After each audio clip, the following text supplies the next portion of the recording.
Bonjour, bienvenue dans ce premier chapitre de, sur le setup. Euh, je vais me présenter un petit peu, donc je m'appelle Jonathan Yel, j'ai 40 ans, ça fait à peu près une quinzaine d'années que je fais du trading. J'ai commencé un peu comme vous, c'est-à-dire en investissant mon argent de manière sur les marchés à titre de particulier. Et donc aujourd'hui, je suis salarié d'un fonds et je gère quelques millions. Euh, dans cette première vidéo, je vais vous présenter un petit peu le setup que j'utilise au quotidien sur les marchés, aussi bien sur le forex que sur le marché des indices. Ce setup est le résultat de plusieurs années d'expérience en fait sur les marchés. Donc j'ai changé plusieurs fois. Et c'est le setup aujourd'hui qui me convient le mieux et qui me correspond le mieux. C'est pas trop chargé. Et en même temps, vous allez voir par la suite, en suivant les formations, que ça me permet d'avoir un maximum d'informations et d'utilité sur les marchés. J'ai pas besoin d'en avoir plus. J'aime bien voir le prix, j'aime bien voir des graphiques pas surchargés. Et puis voir un petit peu plus le prix que les indicateurs. Donc au final, vous allez voir dans ce chapitre que j'utilise que deux indicateurs et puis après je rajoute quelques éléments sur le prix. On va voir tout ça en image dans quelques instants. Donc là, vous avez une petite photo de moi à gauche et de Clément à droite. Et donc dans ce chapitre, comme je vous l'ai dit, nous allons voir un peu le setup que j'utilise dans mon trading. Dans la partie setup, j'entends deux choses. J'entends premièrement les unités de temps, donc les unités de temps sur lesquelles je regarde graphiquement les informations et les indicateurs techniques que j'utilise de manière récurrente sur chaque graphique. Alors, au niveau du prix, donc j'utilise de manière classique les chandeliers japonais. C'est on va dire, je pense, ce qu'utilise la majeure partie des gens qui font du trading. Donc, pour ça, il n'y a rien d'extraordinaire. J'utilise de manière classique les chandeliers japonais. Ensuite, j'utilise des moyennes mobiles. Donc, la moyenne mobile est l'un des indicateurs d'analyse technique les plus populaires aujourd'hui. Elle est utile pour mettre en lumière une tendance car elle montre le prix moyen d'un instrument à un instant donné. Et une moyenne mobile courte croisant une moyenne mobile longue à la hausse peut indiquer une tendance à la hausse. Une moyenne mobile courte croisant une moyenne mobile longue à la baisse peut indiquer une tendance à la baisse. Vous pouvez aussi utiliser une seule moyenne mobile pour la comparer au prix. Donc, ensuite, j'utilise les bandes de Bollinger. Qu'est-ce que les bandes de Bollinger? Les bandes de Bollinger sont un outil d'analyse économique développé par John Bollinger. Elles sont utilisées en finance de marché pour des analyses techniques et permettent d'évaluer la volatilité et l'évolution probable des prix ou des indices. 95% du temps, les cours boursiers vont donc évoluer entre les bandes de Bollinger. Ce qui est très important, c'est de bien comprendre l'utilité de ces bandes de Bollinger. Comme je vous l'ai écrit, 95% du temps, on évolue entre ces bandes de Bollinger. Donc, quand on va arriver plutôt sur une unité longue, sur une Bollinger basse, on va plutôt tendance à chercher des achats sur le marché. À l'inverse, quand on va arriver sur des bandes de Bollinger hautes, on va plutôt chercher des ventes. Et au milieu, donc il y a la moyenne mobile 20 ou la bande Bollinger médiane. Là, on peut acheter comme vendre. Voilà un peu le principe des bandes de Bollinger, mais on le verra plus tard, où je développerai ça un peu de manière un peu plus précise. Donc, la représentation des bandes de Bollinger, elle est constituée de trois courbes, comme je vous l'ai expliqué. Une courbe calculant la moyenne mobile des données sur n périodes, et deux autres courbes de part et d'autre de la moyenne mobile, situées dans leur version initiale, chacune à une distance de deux fois l'écart type sur les n périodes sur lequel on a calculé la moyenne mobile. Initialement, n correspondait à une durée de 20 jours, mais on peut calculer les bandes sur d'autres durées.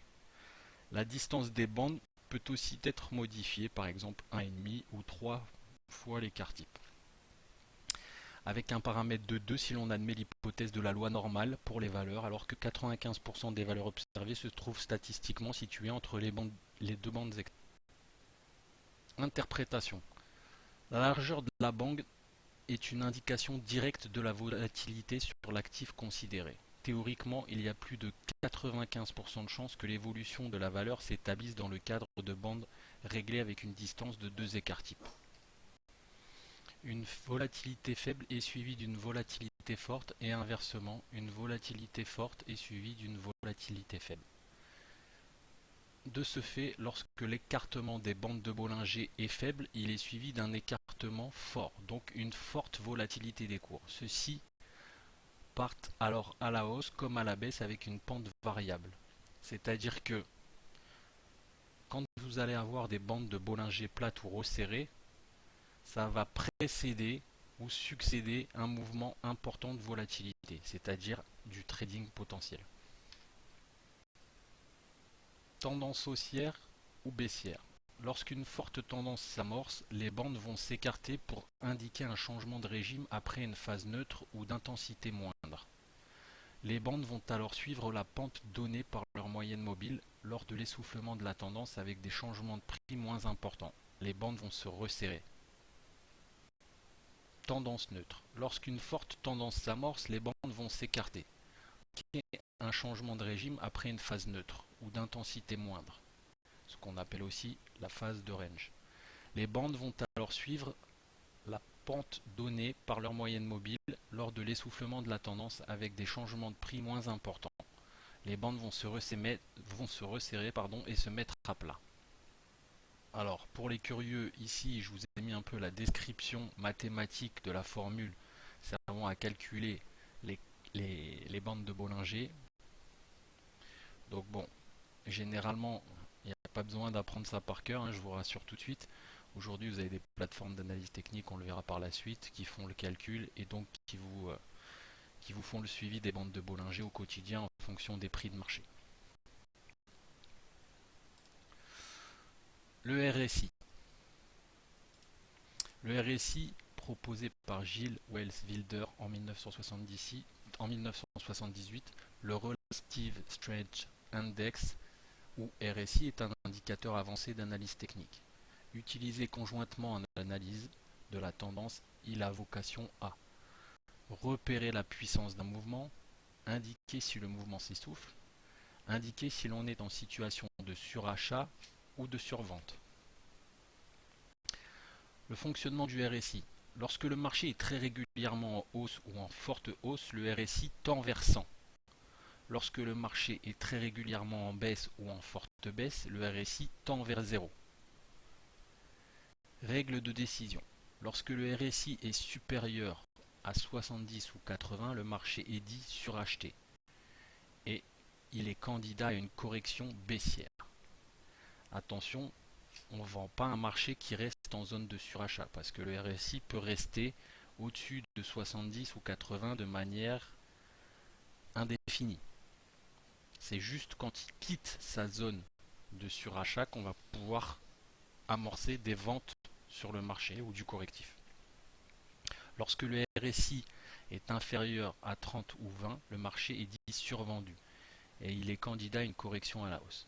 C'est pareil, on ne va pas commencer à acheter le marché parce que le RSI rentre en zone de surachat et qu'il y a un potentiel rebond qui se dessine. On va attendre qu'il sorte de sa zone de surachat parce que pareil, si on reste bloqué en dessous de 30, le marché est en tendance baissière forte. D'accord ? Donc quand le RSI rentre en zone sous les 30 et qui reste sous les 30, ça veut dire qu'on est dans une tendance baissière continue. Donc on ne va pas acheter le marché, on va attendre qu'on ressorte de cette zone des 30, donc de la zone de survente, pour commencer à acheter le marché. Attention, cela ne veut pas dire d'acheter ou vendre systématiquement. Les points de résistance RSI indiquent des retournements possibles de la valeur, c'est ce que je vous expliquais. Les divergences de niveau sur l'indicateur RSI donnent des signaux puissants de retournement de tendance. Par ailleurs, les divergences RSI font partie intégrante de nombreuses stratégies de trading et sont souvent très efficaces. On le verra par la suite que nous on utilise une de ces stratégies pour trader dans un chapitre ultérieur. Elles traduisent un épuisement des forces en vigueur et un très probable inversement des cours à court, moyen et long terme en fonction de l'unité de temps utilisée. Ensuite, sur ce setup, j'utilise le MACD 0 retard. Pourquoi le MACD 0 retard? C'est un des seuls indicateurs qui n'a pas de retard sur les prix. Bien souvent, vous verrez que en utilisant un RSI, en utilisant des moyennes mobiles, en utilisant un MACD classique, du momentum, de l'ADX, vous allez avoir des moyennes de prix. Donc vous allez avoir un retard sur le signal. Avec le MACD 0 de retard, vous n'avez pas de retard sur le prix. C'est d'ailleurs pour ça qu'on l'appelle 0 retard. Donc j'utilise cet indicateur aussi dans mon setup. Définition du MACD 0 retard. Le MACD 0 retard est, comme son nom l'indique, un MACD ne présentant presque aucun retard. En effet, ce MACD est calculé de la même façon que le MACD classique, à la différence des moyennes mobiles et exponentielles qui composent le calcul qui ne présentent pas de retard. Interprétation du MACD 0 retard. L'interprétation du MACD 0 retard ne diffère pas de celle du MACD. Le MACD est un excellent indicateur de tendance et pallie une partie des retards obtenus avec l'utilisation des moyennes mobiles simples. Il y a deux manières simples d'utiliser le MACD. Les croisements, la tendance se veut plutôt haussière lorsque le MACD croise à la hausse le niveau horizontal 0. La tendance se veut plutôt baissière lorsque le MACD croise à la baisse le niveau horizontal 0. Les divergences de MACD. Les divergences entre l'histogramme de MACD et la courbe des prix identifient des points de retournement majeurs. Une divergence haussière est obtenue quand la courbe des prix touche un nouveau plus bas, alors que l'histogramme de MACD reste au-dessus de son précédent point le plus bas. Une divergence baissière est obtenue quand la courbe des prix touche un nouveau plus haut, alors que l'histogramme du MACD reste en dessous de son précédent point le plus haut. Les divergences haussières ou baissières sont plus significatives lorsqu'elles se situent dans des zones de surachat ou de survente. Les signaux obtenus dans des horizons de temps plus importants, vus hebdomadaires, mensuels, détectent des mouvements des prix plus grands. Les unités de temps que je regarde. Donc, dans mon setup traditionnel, et quand je travaille, moi, Jonathan, j'ai 7 écrans devant les yeux. Alors, c'est pas parce que j'en ai 7 que vous devez obligatoirement vous acheter cet écran. Moi, c'est parce que je travaille dans le trading et c'est plus confortable pour moi d'avoir cet écran et de ne pas avoir à naviguer entre les unités de temps à chaque fois. Donc, sur mon ordinateur portable, j'ai le calendrier des news en temps réel type investing.com ou forexfactory.com. Donc c'est les news de la journée et les heures à laquelle elles vont passer. Puis ensuite, j'ai une station de trading avec 6 écrans. Alors sur mon écran en haut à gauche et dédié au timing, j'ai deux graphiques. J'ai le graphique 1 minute et 2 minutes. Donc ça, c'est pas un graphique sur lequel je fais de l'analyse, c'est essentiellement pour rentrer avec un bon timing et très souvent si je fais du scalping. Ensuite, sur l'écran en bas à gauche, j'ai un graphique 5 minutes en plein écran. Sur l'écran du milieu en haut, j'ai un graphique 15 minutes. Sur l'écran du milieu en bas, j'ai un graphique 4 heures et daily. Sur l'écran en haut à droite, j'ai un graphique 1 heure. Et sur l'écran en bas à droite, j'ai un graphique hebdomadaire et mensuel, voire parfois trimestriel, pour voir les gros niveaux.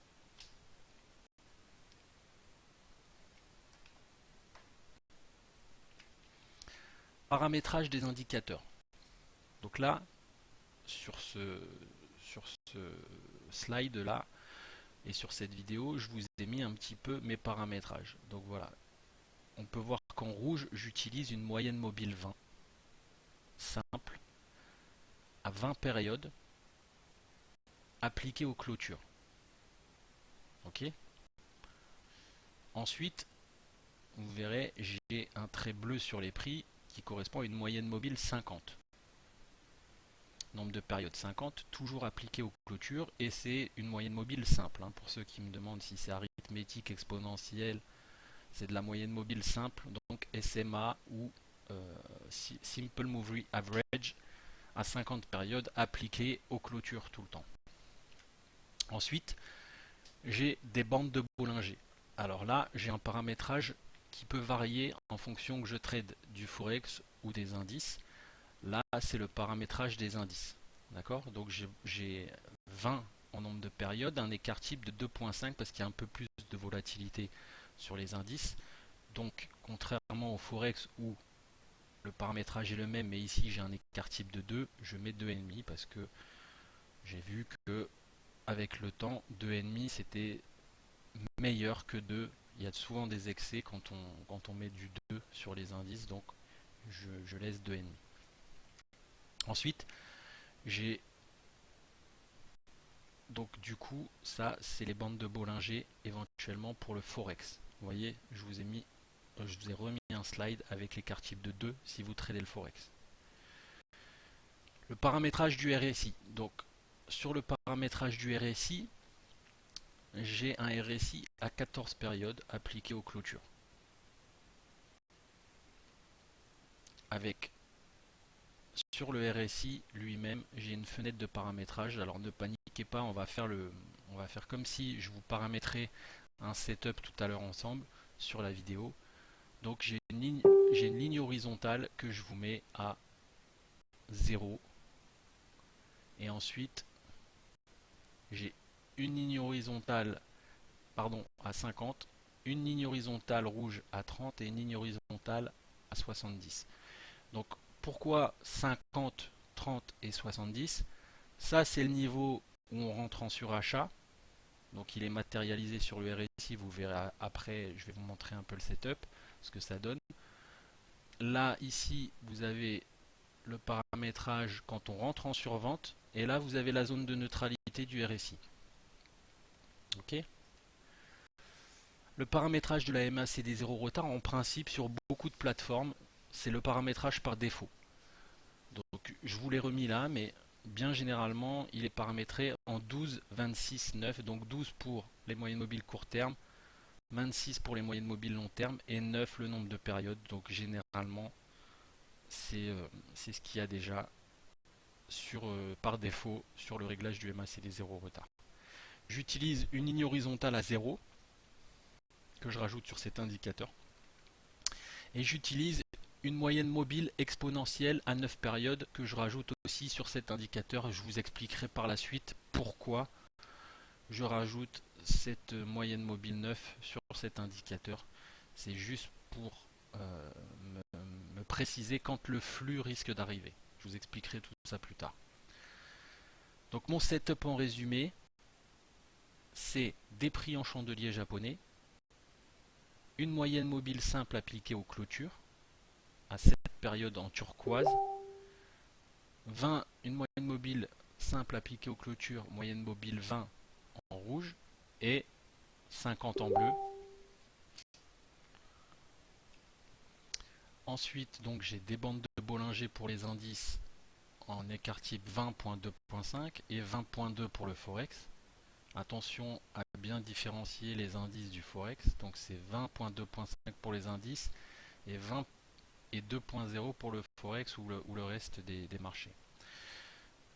Le RSI 14 appliqué aux clôtures avec délimitation des zones de surachat et de survente. 70, 30 et la ligne du 0. En fait, c'est pas la ligne du 0, mais c'est la ligne du 50, de la zone de neutralité. Et le MACD 0 retard plus le MA9. Et le paramétrage du MACD 0 retard, donc 12, 26, 9. Donc là, je vais vous montrer un petit peu à quoi ressemble mon setup une fois que vous avez rentré tout ça. Donc voici le résultat final en fait de ce que vous obtenez en setup une fois que vous avez fait les paramétrages. Donc vous avez le RSI 14 ici en bas. Vous avez le MACD 0 retard 12, 26, 9 avec la moyenne mobile 9 ici en bleu. Vous avez les bandes de Bollinger ici. Ok. La moyenne mobile 20, la moyenne mobile 50 et la moyenne mobile 7. La moyenne mobile court terme ici en turquoise et en noir. Ok. Donc pour ceux qui utilisent ProRealTime, je vais vous montrer un petit peu comment on peut paramétrer la plateforme ProRealTime. Donc je vais faire, en fait, je vais tout enlever et je vais partir d'un graphique vierge et vous montrer les manips que je fais pour ajouter les indicateurs. Comme ça, ceux qui utilisent PRT, au moins, vous pourrez faire la même chose chez vous. Ok? Donc à tout de suite, je vais enlever tout ce qu'il y a sur le graphe et je vais démarrer d'un graphique vierge. Comme ça, vous pourrez faire la même chose si vous utilisez PRT. Donc voilà. Donc quand vous ouvrez, du coup, vous utilisez PRT, vous avez un graphique quand vous arrivez probablement sur les plateformes de trading qui est comme ça. Donc ça c'est le DAX 30, donc le marché du cash, l'index. Donc c'est le cash du DAX 30. Donc l'indice allemand qui cote les 30 premières sociétés allemandes.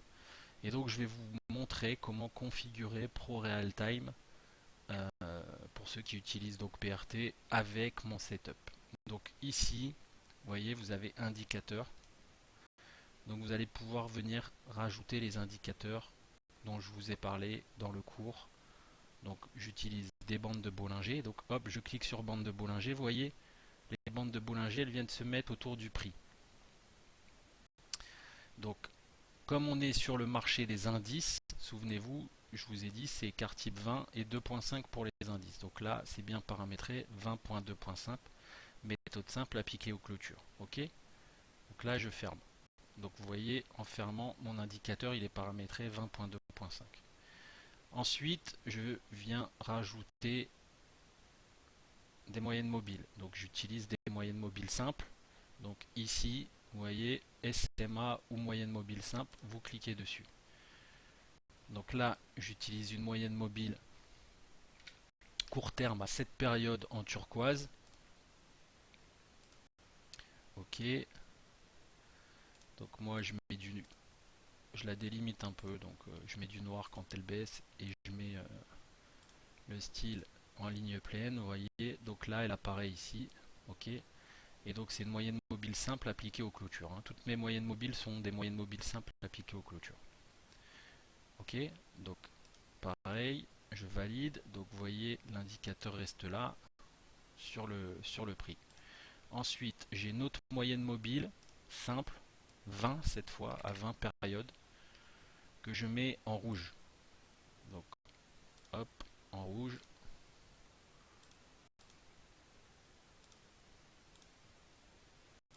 Hop, appliqué aux clôtures. Donc, vous voyez la moyenne mobile 20, elle est rouge, elle se met ici. Ensuite, je reclique et je viens chercher une SMA 50 cette fois. Donc là, je mets 50. Je choisis la couleur, donc moi je mets du bleu. Donc moi, si vous voulez avoir le même setup que moi, mettez les mêmes couleurs, comme ça au moins on sait de quoi on parle quand on parle d'une moyenne mobile bleue ou rouge. Hop, voilà. Après, si vous n'aimez pas le bleu ou le rouge, vous pouvez mettre autre chose, hein, mais au moins ça permet de s'y retrouver. Donc ça, c'est pour tout ce qu'il y avait sur le prix. Donc là, le paramétrage du prix est terminé. Ok. Ensuite, je vais venir chercher d'autres indicateurs. Donc j'avais, souvenez-vous, un MACD 0 retard. Donc le MACD 0 retard, c'est classé par ordre alphabétique. Donc normalement, je devrais le retrouver.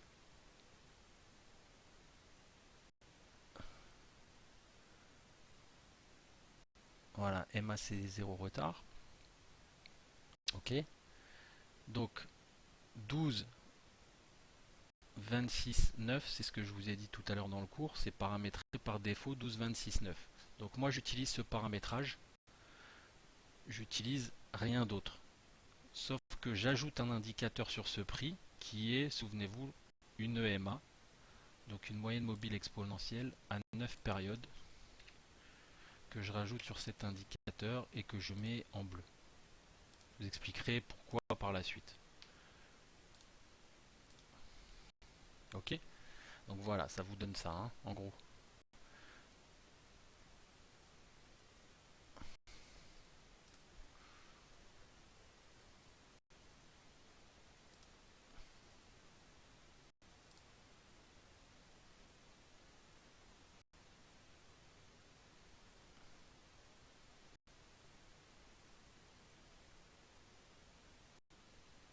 Et ensuite, donc j'ai un RSI. Donc je viens recliquer ici dans l'indicateur et je viens chercher le RSI Relative Strength Index. Hop, ajouter. Et donc là, je viens ajouter un RSI 14. D'accord? Donc ici, c'est le paramétrage par défaut 14 appliqué aux clôtures. Ok. Donc une ligne horizontale, vous voyez, c'est ce que j'ai paramétré les lignes horizontales sur l'indicateur ici, et ici, et ici. Donc vous avez une ligne, le 50 noir, c'est la zone de neutralité du RSI. Le 30, ici, c'est la zone quand on rentre en survente. Et le 70, c'est la zone que j'ai matérialisée quand on rentre en zone de surachat. Et voilà, le setup est terminé. Donc là, ça donne ce setup là. Pour ce chapitre là, vous avez mon setup. Donc, à savoir que je vous redonne les unités de temps. Donc, j'utilise du 1 minute, 2 minutes pour les unités de temps, 5 minutes, 15 minutes, 1 heure, 4 heures, daily, hebdo et mensuel. Voilà les graphiques que j'ai devant les yeux et mon setup.